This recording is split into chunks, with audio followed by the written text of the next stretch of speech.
Good afternoon, everybody. Welcome back to Alvicom video lecture series. On behalf of Gujarat Technological University, I welcome you. I am Reshma Lakhani from SN Patel Institute of Technology and Research Center, Umrakh, Bardoli. Today I am here to discuss few topics related to looping. Let us start. I'll be covering introduction, types of loop, sample programs, some questions which were previously asked, and summary. Introduction. If I want to do any work repeatedly using C language, I have looping structures available in C. Whenever any program segment is to be executed repeatedly, we use loops. That is, in looping, a sequence of statements are executed until some condition for termination of the loop are satisfied. Example, if I want to do addition of 10 numbers, my repeated work is summation, so I can use loop structure. Now, whenever I want to use any loop, there are two things that I have to take care, or there are two parts of any loop. One is body of the loop and second is control statement. What do I mean by body of the loop? Body of the loop means the things which I want to repeat, the task or the program statements that I want to repeat. That is my body of the loop. Control statement help us where to start, when to stop, allows us to make the loop execute some number of times. I can also say that in a loop we need three things. One is initialization, one is condition, and one is increment decrement. Initialization is required to start the loop. If my loop is having some counter variable, I can initialize that variable. Now, depending on the number of times I want to execute a particular program statement, I must increment or decrement that counter and check the condition where I have to stop. Somewhere I have to stop my loop. Otherwise, the loop will become indefinite loop. I can classify loops in two categories: entry control loop and exit control loop. Entry control loop is also known as pre-test loop, and exit control loop is also known as post-test loop. In entry control loop, as you can see the flow chart, first the condition is tested, and if the condition is true, then only the body of the loop will be executed. If the condition turns out to be false, then body part will not be executed. That is why it is known as entry control loop as well as pre-test loop, because first the test condition is checked. If the test condition turns out to be false at the first time, none of the times the loop body is going to be executed. Now, exit control loop. What do I mean by exit control loop? First, once the body of the loop is going to be executed, then the test condition will be checked. If the test condition comes out to be true, again the body part is going to be executed. And if it comes out to be false, the body of the loop will be exited. Loop constructs available in C: the while statement, for statement, and do statement. We have these three types of constructs available in C. While and for are known as entry control loop, and do while is known as exit control loop. This is the syntax of while loop. Please don't memorize anything. Try to remember the general syntax so that you can grasp the thing easily. While, we have to write while test condition. If this condition turns out to be true, then whatever is written between these two braces, whatever as many number of program statements are written, they will be repeated. Now here in this case, we have to first ensure that there are three parts in our loop. Initialization. It should have some initialization before the while loop starts, so that I can assess as per my condition required. Increment decrement has to be placed inside the loop part. It depends on our program. Again, it is entry control loop. This is a simple example of while statement. As you can see, sum is equal to 0. One variable is taken. I have taken just small code, not the whole program. So please see that you add other required statements. Sum is equal to 0. N is equal to 1. This is a program which is going to do summation of 1 to n numbers square. Sum is equal to sum plus n into n. This is going to perform the square. And then I am incrementing n is equal to n plus 1. As you can see here, initialization is done by this line, n is equal to 1. my condition part is this and my loop body is this two statements. After the once n is equal to 1, the condition is true for the first time. So sum is equal to sum plus 1 into 1, that is I will get 1. Sum is equal to 1. Then n is equal to n plus 1. So now n will be incremented. From this brace again the control will be given back to n less than 10, that is condition part. The condition will be checked, n is equal to 2. So 2 is less than 10. So condition is again true. So it will go inside the loop. And again the sum is equal to sum plus n square will be calculated. In this way, till the value of n becomes 10, this loop is going to be executed. Once the value of n becomes 11, this condition turns out to be false. So from here the control will come immediately to this printf statement, and whatever output statement I want, I have written inside here. So this will print sum is equal to the value of the variable sum that comes out to be after the execution of this loop body. Now we can understand very easily why it is called entry control loop, because at the beginning, at the starting of the loop, the condition is checked. If the condition is true, then only the loop body is going to be executed. You have condition part, you also have increment decrement part over here. In this example, it is increment statement. If you want to do reverse thing, then you can go for decrement statement. So this is entry control loop. This is a small example, we will see further.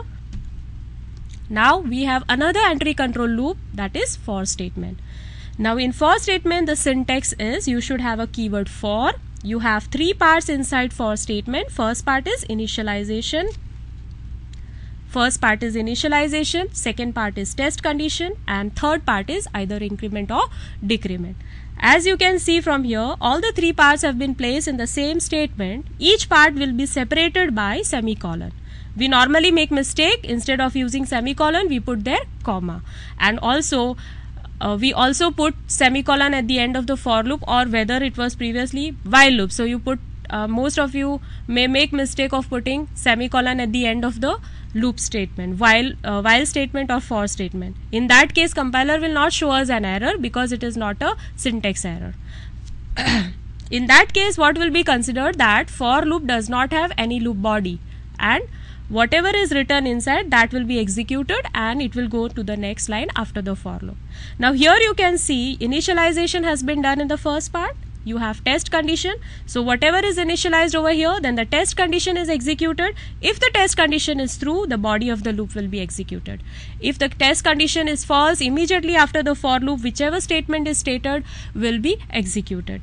After first time the loop body is executed, when it comes at this position, it will go back to the increment or decrement section. As per our program, whatever we have given, it will be done. After increment decrement, again it will go to the test condition. If the test condition turns out to be true, then again the loop body is executed. Otherwise it will go out of the loop immediately to the statement after for loop. And this is also known as entry control. We can easily understand the reason. The for statement. Again I have taken the same example using for loop. Now you can see that sum is equal to 0 has been made. Initialization part that was made previously was n is equal to 1 before while. Now it is being made inside for statement itself. You have condition n less than equal to 10, and you have increment decrement part. You have n is equal to n plus 1. This I can also write n plus plus, that is post increment statement. Even plus plus n can be written over here. You can also write shorthand operators. You can also increment by some steps, that is n is equal to n plus 2 or n is equal to n by 10 for example. Now for this particular example we need to just increment by 1. Now in this case, if I have not written n is equal to 1 over here, I can write before the for statement. So initialization part can be kept blank, but you should place this semicolon. Then condition can be kept. Even this increment decrement can be put inside the loop body. So this part also can be kept blank. And if you have placed semicolon at the end over here, so the things after for loop which are written will not be considered part of the loop. So if you have a logic which does not require semicolon at the end of for statement, please check that this mistake is not done. Your logic should go as per your requirement, and you have to use for loop as per your program. Now in this case what will happen, again this sum is equal to sum plus n square will be calculated. From this brace again it will go back to this increment part, the n variable will be incremented by 1, then it will go to the condition part, condition will be tested. If condition is true, then it will go inside the loop and the loop will be executed. Now from here we can understand that loop will be executed 10 times because we have given 1 to 10 values. Once it becomes 11, it will check the condition and the condition turns out to be false, so it will come to this printf statement, and whatever I have specified in this statement will be printed. That is, this will be printed as a message, sum is equal to, then at the place of %d, the value what sum will be having at the end of the loop will be placed at this position. \n will give me new line of the cursor. Now next loop, that loop construct that we have in C language is do statement. Now in do statement what do we have? Do is a keyword and while is a keyword. Inside these two braces I have to write the portion which I want to repeat, and with while I am putting here test condition. We must put test condition over here. Now what happens when this do while loop is executed? Your program will start executing from here. It will come to the next line.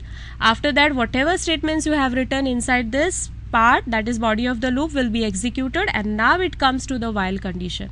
Now the condition is tested. If the condition turns out to be true, then it will again go back and it will repeat the loop portion. If the condition comes out to be false, then it will go to the immediate next statement after the do while.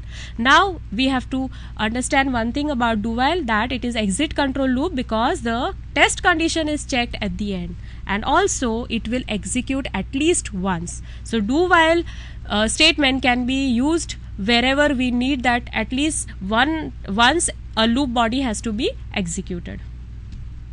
This is the same example, and here we can see that sum is equal to n plus n into n will be calculated at least once. So I will get final value of sum is equal to 1 after finishing first iteration. And for example, if the value here, if I have given some other condition, then it may happen that it becomes false, so it will execute other statement after this do while. But in our example, it is going to execute at least 10 times. So I hope you have understood the basic loop structures available in C. We must remember one thing, that there are two types of loop: entry control loop and exit control loop. Entry control loop we have while and for statement, and exit control we have do while statement. We can also nest one loop inside another. What do I mean by nesting? When any kind of loop structure is within any other, it is called nesting of the loop. These are the examples. You can see I have just placed the general syntax. Inside this I have to place the test condition. Now see, we can also have while, and inside while we can have for, or inside for I can have another while, or inside for I can have another for statement. So nesting of loop is also allowed. This is one example which will print the pattern of star. It will be printed as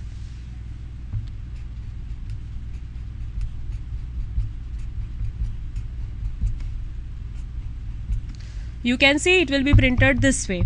Now what is the logic here? I am specifying, if I think this way, each row will be indicated by I as per the program, and each column will be indicated by J. Now total rows that I want to print, for example, I accept it as n. Here I have taken n is equal to 4, right? Now what happens? We must try to do the dry run. When I do the dry run, I must note down the variables that I am using in my logic. I have to trace them. Trace the program statements. The value of I initially will be 1. Then it will check the condition I less than equal to 4. So condition is true, so it will go inside the loop. Now we have another loop inside this for loop. So that is J loop. As you can see over here, so J will start from 1. J is less than equal to I. Yes, the condition is true. So it will again execute this printf statement which is specified. So this will print star, right? After that, from this brace, it will again go back to j plus plus. So j becomes now, you just previous value has to be removed and new value is to be given, that is 2. Now from increment part it will go to the condition part. So condition 2 is less than equal to I, no. So condition is false. So what happens after this? It will come immediately to this statement, that is after the for j loop it is going to come to this line. So this line says go to the next line. So cursor will be placed in the next line, as you can see. Now from here again it will go to the I increment part. So I will be now incremented to 2. As you can see, 2 is less than equal to 4, condition is true, so it will again come inside the loop. Again this j loop is going to be executed. Please understand one thing, that it is restarting this loop, j loop. So j will again take the value as 1. Condition is true in j loop, that is 1 is less than equal to 2. Yes, condition is true. So again it is going to print star at the position where there was cursor. Right? Now what happens? From this it will go back to j plus plus. So j will be incremented to 2. Right? It will be incremented to 2. 2 is less than equal to 2. Yes, condition is true. So again your cursor was over here. So it will be printing star here. Now j becomes 3. Condition is false. So it will come to this line. Now this line says go to the new line. So your cursor comes to the new line. Now from here what happens? It will go back to the I increment. So I increment, it will become 3. Right? So 3 is less than equal to 4. Yes, condition is true. So it will again go inside this loop body. Now we are talking of outer loop. Right? Outer loop condition is true. So it is going inside that. Now inside we have another loop which is of j. So j will be restarting the value from 1 again. Right? So 1 is less than equal to 3. Yes, condition is true. So it will go inside and it will print the star. Now again j plus plus. So j becomes 2. 2 is less than equal to 3. Yes, condition is true. So again it will print star. Then j becomes 3. 3 is less than equal to 3. Yes, condition is true. So it will again print star. Now when j becomes